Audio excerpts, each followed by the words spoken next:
पुढच्या बातमीकडे भाजप नेते हाजी शेख यांचा अपघात झालाय। कळंबोलीजवळ 5 ते 6 गाड्यांचा विचित्र अपघात झाला।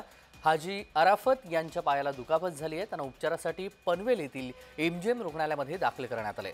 ताफ्यामधील वाहनांचं मोठं नुकसान झालंय। रात्री 8 वाजताची ही घटना आहे।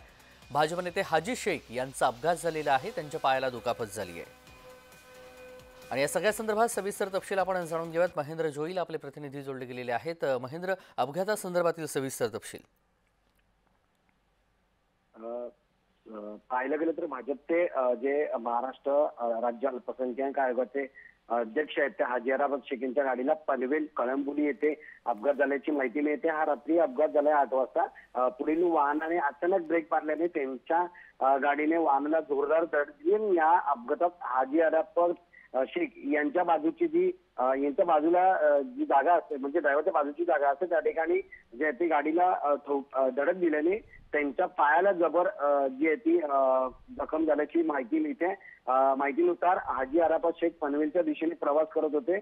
खोपोली जवळ पुढील वाहनांची अचानक ब्रेक मारल्यामुळे 6 वाहने एकमेकावर आदळली आणि त्यातच जी आहे ती शेख यांची कार ही धडकली। यामध्ये आता त्यांच्या पायाला दुखापत झाली असून दोन्ही वाहनांच्या या 6 वाहनांचे प्रचंड नुकसान झाले असून या घटनेनंतर शेख यांना तात्काळ उपचारासाठी पनवेलच्या एमजीएम रुग्णालयात दाखल करण्यात असून सध्या त्यांची प्रकृती स्थिर असल्याचे सांगण्यात येते।